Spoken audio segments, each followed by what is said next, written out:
নমস্কার দর্শক, সংবাদ আবির্ভাবের গুরুত্বপূর্ণ সংবাদে আপনাদের সকলকে স্বাগত। আমরা প্রত্যেক দিনের মতন আজকেও একটি বিশেষ এবং গুরুত্বপূর্ণ সংবাদ আপনাদের সামনে তুলে ধরব। দর্শক, রাত ভোর এসএসসির যে সমস্ত শিক্ষক শিক্ষিকা এবং স্কুল শিক্ষাকর্মী তারা যাদের চাকরি চলে গেছে, যাদেরকে মিথ্যে প্রতিশ্রুতি দিচ্ছেন দিনের পর দিন মুখ্যমন্ত্রী মমতা ব্যানার্জি, শিক্ষামন্ত্রী ব্রাত্য বসু এবং এসএসসি দপ্তর, প্রত্যেকে একেবারে চিটিংবাজি কথাবার্তা বলছেন, মিথ্যে কথা বলছেন এবং প্রতিদিন প্রতিটা মুহূর্তে এরা মিথ্যেকে এস্টাবলিশ করার জন্য একেবারে উঠে পড়ে লেগেছেন।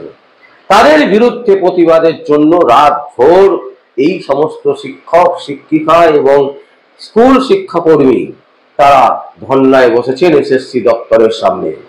কালকে সারা রাত তারা সেখানে ছিলেন, সেখান থেকে তারা ধর্না দিয়েছেন এবং আজকে বিরাট আকারের সমাবেশ তৈরি করতে চাইছেন, পদযাত্রা হবে। সেই পদযাত্রা সমাবেশে তাদের একটাই মাত্র দাবি, যে তাদেরকে যেটা বলা হয়েছিল গত 11ই এপ্রিলের মিটিংয়ে, যে ওএমআর সিটের মিরর কপি ওয়েবসাইটে দিয়ে দেওয়া হবে, যোগ্য অযোগ্য তালিকা তারা প্রকাশ করবে এসএসসি দপ্তর।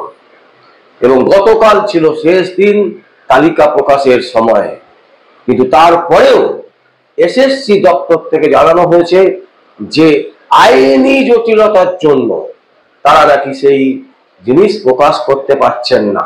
মানে কত বড় চিটিংবাজি কথাবার্তা! মুখ্যমন্ত্রী মমতা ব্যানার্জি থেকে শুরু করে ব্রাত্য বসু থেকে শুরু করে এসএসসি থেকে শুরু করে প্রত্যেকে একেবারে ফ্রড করছেন বাংলার মানুষের সাথে, বাংলার মানুষের সাথে চিটিং করছেন।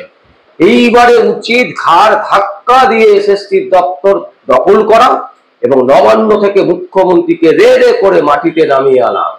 এইটা যদি আমরা করতে না পারি তাহলে কিন্তু প্রবলেম আমাদের মধ্যে।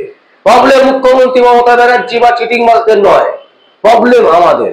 আমরা একত্রিত হতে পারছি না, আমরা ঘাড় ধাক্কা দিয়ে নামাতে পারছি না। এত বড় একটা স্ক্যাম, 26,000 ছেলে মেয়ের চাকরি অনিশ্চয়তার জায়গায় চলে গেছে, তাদের চাকরি চলে গেছে। ডিসেম্বর পর্যন্ত তাদেরকে সময় দেওয়া হয়েছে। যারা যোগ্য তারা মাইনে পাবেন এবং বাকিরা কোনো অবস্থাতেই মাইনে পাবেন না। যারা অযোগ্য, যারা টাকার বিনিময়ে চাকরি পেয়েছিলেন, তাদেরকেও এখনো পর্যন্ত তাদের তালিকা বা তাদেরকে সাসপেন্ড করার যে প্রক্রিয়া, সেই প্রক্রিয়াও কিন্তু এসএসসি এখনো পর্যন্ত চালু করেনি, এখনো পর্যন্ত শুরু করেনি। প্রশ্ন হচ্ছে 11 তারিখের মিটিংয়ে তাহলে কেন আপনারা কথা দিয়েছিলেন? আর সুপ্রিম কোর্ট কোথায় বলেছে যে আপনারা তালিকা প্রকাশ করতে পারবেন না? সুপ্রিম কোর্ট স্পষ্ট বলে দিয়েছে, যোগ্য অযোগ্য প্রত্যেকের চাকরি হচ্ছে খারিজ। তালিকা তৈরি করে দিয়েছে, সেই তালিকাও আপনারা প্রকাশ করছেন না। এবং যেখানে আপনারা দাবি করছেন যে যোগ্য অযোগ্য আমরা বাছাই করেছি, সেই তালিকা প্রকাশ করব, তারপরেও আপনারা সেই তালিকা প্রকাশ করতে পারছেন না। মানে কি বৃহৎ আকারের যে স্ক্যাম হয়েছে এটা থেকে কিন্তু পরিষ্কার। গতকাল একটি টিভি সংবাদ মাধ্যমকে ইন্টারভিউ দিচ্ছেন ব্রাত্য বসু, তার মনের মধ্যে এতটুকু সহানুভূতি বা এতটুকু লজ্জাবোধ নেই যে এত বড় একটা দুর্নীতি হওয়ার পর তিনি দিব্যি সংবাদ মাধ্যমকে তার মিথ্যে কথা, চিটিংবাজি কথাবার্তা তিনি বলে যাচ্ছিলেন। ব্রাত্য বসু পরিষ্কার বলছেন যে আইনি জটিলতার জন্য আইনি পরামর্শ নেওয়ার পর তারা যদি বলেন তবে আমরা প্রকাশ করব। এতই যদি সৎ হতেন তাহলে এত লক্ষ লোকের যে চাকরি, সেই চাকরির টাকায় নিজেদের ঘর ভরাতেন না। কোটি কোটি টাকা তছনছ হয়েছে পশ্চিমবঙ্গ থেকে, সাধারণ ছেলে মেয়েদের তাদেরকে নিঃস্ব করে দেওয়া হয়েছে। আজকে অনেককে বলতে শোনা যাচ্ছে, অনেককে দিয়ে বলানো হচ্ছে ফেসবুকে বিভিন্ন মাধ্যমে, যে যখন করোনা ছিল সেই করোনার সময় প্রাইভেট যে কোম্পানিগুলো মাইনে বন্ধ করে দিয়েছিল, কিন্তু সরকারি টাকা কিন্তু প্রত্যেকে পেয়েছে। হ্যাঁ, পেয়েছে।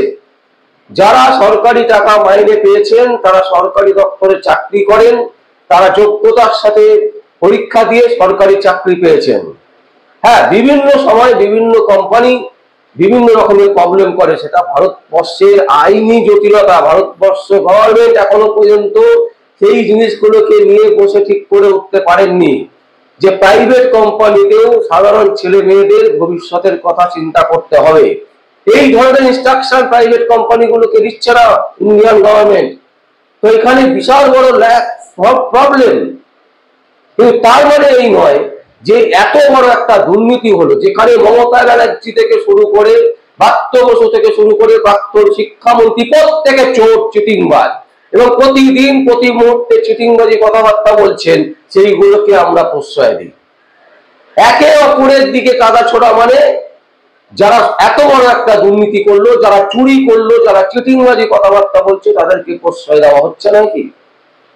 আমরা মনে করি যে আকারে দুর্নীতি হয়েছে এবং গতকাল থেকে যেভাবে শিক্ষক শিক্ষিকা এবং স্কুল শিক্ষাকর্মী যারা রাস্তায় বসে আছেন, তাদের কথা ভাবুন।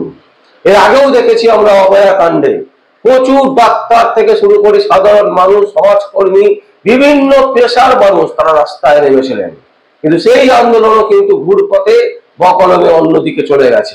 এই মুখ্যমন্ত্রী মমতা ব্যানার্জি ডাক্তারদের, জুনিয়র ডাক্তারদের ডেকে নিয়ে এমন কিছু করলেন, এমন কিছু আশ্বাস দিয়েছিলেন, যে আশ্বাসে বিশ্বাস করে পুরো আন্দোলনটাকে নষ্ট করার একটা পরিকল্পনা। ঠিক সেইভাবেই কিন্তু এসএসসি বলুন, টেট বলুন, এরপরে প্রাথমিকে 37,000 নিয়োগে দুর্নীতি হয়েছে।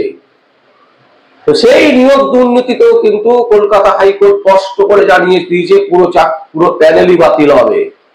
এই রকম পরিস্থিতি, যেখানে মুখ্যমন্ত্রী মমতা ব্যানার্জি সরাসরি যুক্ত বলে আমরা মনে করি, যেখানে ব্রাত্য বসু থেকে শুরু করে তৃণমূল কংগ্রেসের তাবর নেতা নেত্রী শিক্ষাক্ষেত্রে দুর্নীতির সাথে যুক্ত, সেই কারণে এদেরকে এবারে ঘাড় ধাক্কা দিয়ে বের করার সময় হয়েছে। একেবারে নবান্ন থেকে ঘাড় ধরে নামাতে হবে। যদি আপনারা নামাতে না পারেন, যদি সেই রকম ক্ষমতা আমাদের মধ্যে তৈরি না হয়, তাহলে কিন্তু এই মুখ্যমন্ত্রী মমতা ব্যানার্জি আবার টুইট করবেন, আবার গেম প্ল্যান করবেন, আবার একটা মিটিং ডাকবেন, এবং সেই মিটিং এর পর দেখবেন সমস্ত কিছু ভেস্তে দিয়েছে। তাই দর্শক, যাদের বাড়ির ছেলে মেয়েরা মনে করছেন যে দিব্যি সুখে আছে, ভালো আছে, তারাও কিন্তু ভালো নেই। যেভাবে রাজ্য সরকার এবং তার প্রধান একেবারে একটা দুর্নীতিকে প্রশ্রয় দিচ্ছেন, এবং এখনো পর্যন্ত যারা দুর্নীতি করে চাকরি পেয়েছে তাদের তালিকা প্রকাশ করা হচ্ছে না, সব থেকে আশ্চর্যের ব্যাপার। এবং এটা আশ্চর্যের মনে হচ্ছে সাধারণ মানুষের, কিন্তু আমাদের কাছে কোনো আশ্চর্যের মনে হচ্ছে না, কারণ দুর্নীতির টাকা মুখ্যমন্ত্রী টালির ঘর পর্যন্ত পৌঁছেছে। তাই তিনি জানেন যে সেই তালিকা যদি প্রকাশ হয় আর তাদেরকে যদি সাসপেন্ড করে দেওয়া হয়, তাদেরকে যদি চাকরি থেকে বরখাস্ত করে দেওয়া হয়, তাহলে তারা কালীঘাটে গিয়ে হুজ্জতি করবেন, কালীঘাট কেঁপে উঠবে। এবং এই যে পুরো পরিস্থিতি তৈরি হয়েছে, এতে কিন্তু তৃণমূল কংগ্রেস সহ মুখ্যমন্ত্রী মমতা ব্যানার্জি এবং ব্রাত্য বসু, এসএসসি দপ্তর প্রত্যেকে কিন্তু ফেঁসে যাবেন। কারণ যেভাবে সুপ্রিম কোর্ট ডিসেম্বর পর্যন্ত সময় দিয়েছেন, তাতে করে একটা জিনিস স্পষ্ট করে দিয়েছে সুপ্রিম কোর্ট, যে যা সময় দেওয়ার, যা করার করো, কিন্তু ডিসেম্বরের মধ্যে পুরো বিষয়টাকে শেষ করো, এবং তা না হলে কিন্তু বড় ভয়ঙ্কর বিপদের সম্মুখীন হবে। এবং এখন যা পরিস্থিতি তৈরি হয়েছে, যেভাবে আন্দোলনের গতি তীব্রতা বাড়ছে, তাতে করে মানুষের মধ্যে একটাই কণ্ঠ জেগে উঠছে, মুখ্যমন্ত্রীর পদত্যাগ, মুখ্যমন্ত্রীকে গদি ছাড়তে হবে, এবং তাকে হিড় করে নবান্ন থেকে নামিয়ে আনতে হবে ঘাড় ধাক্কা দিয়ে। এই পরিস্থিতি কিন্তু তৈরি হচ্ছে, এই পরিস্থিতি তৈরি হবে। তৃণমূল কংগ্রেসের সবাই কিন্তু এই মুহূর্তে রীতিমতো জড়সড় হয়ে বসে আছেন। যে কোনো মুহূর্তে ফাটবে তৃণমূল কংগ্রেস, ভেঙে চুরমার হয়ে যাবে, এবং বেশ কিছু নেতা নেত্রীরা তারা কিন্তু জেলের হাজতে গিয়ে বাস করবেন, এটা কিন্তু একদম পরিষ্কার। এবং শিক্ষক নিয়োগে যেভাবে দুর্নীতি, এই রকম দুর্নীতি কিন্তু সারা পৃথিবীর ইতিহাসে বিরল। তাই এই ধরনের ঘটনার প্রতিবাদ প্রতিটা মানুষ, যে যেখানে থাকেন, যে যেখানে আছেন, সেইখানে দাঁড়িয়ে প্রতিবাদ করুন। আর মুখ্যমন্ত্রী মমতা ব্যানার্জি সহ তৃণমূল কংগ্রেসের নেতা নেত্রীরা যখনই আপনার বাড়ির কাছ দিয়ে যাবেন, একটাই স্লোগান উঠবে, চোর চোর চোরটা বদিয়ে বা ছাড়ো। আর এছাড়া কোনো প্রশ্ন হতে পারে না, এছাড়া কোনো উত্তর হতে পারে না। একটাই স্লোগান, চোর চোর চোরটা, এবার ছাড়ো গদিটা। এছাড়া আর কোনো স্লোগান হওয়ার কোনো কথাই নেই। এদেরকে ঘাড় ধাক্কা দিয়ে বের করতে না পারলে পশ্চিমবঙ্গের আগামী জেনারেশন আরো আরো তলানিতে চলে যাবে, এটা কিন্তু একদম স্পষ্ট। এবং এই মুহূর্তে সব থেকে গুরুত্বপূর্ণ খবর, এখনো পর্যন্ত এসএসসি দপ্তর ঘেরাও করে আছে সাধারণ ছেলেমেয়েরা, শিক্ষক শিক্ষিকারা এবং স্কুল শিক্ষাকর্মীরা। তাই প্রত্যেকে আজকের এই সমাবেশ, যে সমাবেশে ডাক দিয়েছে সেই সমাবেশে যোগদান করুন এবং বেশি বেশি করে প্রতিবাদ করুন। প্রতিবাদের আওয়াজ কণ্ঠ এমন জায়গায় পৌঁছে দিন যে মুখ্যমন্ত্রী মমতা ব্যানার্জি লজ্জায় মুখ ঢাকতে বাধ্য হবেন। দর্শক, আমরা এই সংবাদ আপনাদের সামনে তুলে ধরলাম। যদি আপনাদের কোনো বক্তব্য থাকে, কোনো কমেন্ট থাকে, অবশ্যই আপনারা কমেন্ট বক্সে কমেন্ট করবেন। আর দেখতে থাকুন পরবর্তী সংবাদ, সংবাদ আবির্ভাবে। আমার নাম বিশ্বজিৎ পাল, সংবাদ আবির্ভাবের জন্য।